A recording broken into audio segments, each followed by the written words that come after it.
Պարոն Գրիգորյան, ձեր բոլոր պնդումները իրականության հետ աղերս չունեն, Երևան քաղաքը ունի գլխավոր հատակագիծ եւ իրականում հենց ձեր մատնանշած հողի փոխանակումը այդ գլխավոր հատակագծում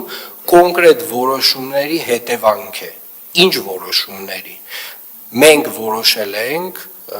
որ Երևան լճի հարակից տարածքները այսուհետ պետք է լինեն կանաչ տարածքներ, եթե նույնիսկ չեմ սխալվում, դրանք որոշել ենք ու ֆիքսել ենք, որ դառնալու են անտառային հողեր, եւ այդ որոշումը կայացրել է Երևանի քաղաքապետարանը, փաստացի,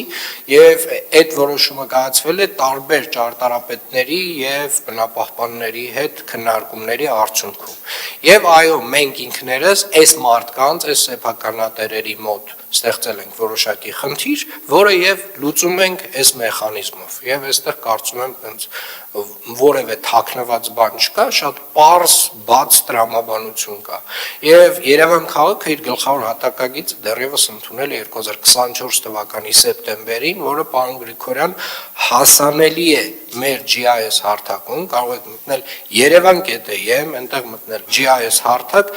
բացել եւ տեսնել Երևան քաղաքի գլխավոր հատակագիծը, ասեմ ավելին,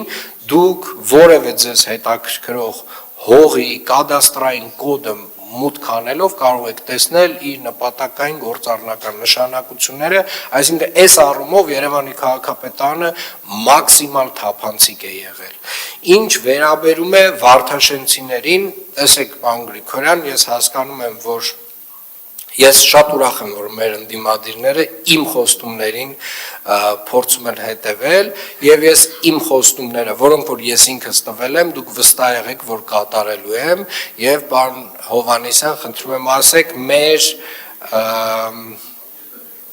ժամկետը այս տարի է արդեն որոշումը, կառավարության որոշումը այս տարի է ընդունվելու, եթե ոչ, ասենք, այս ամիս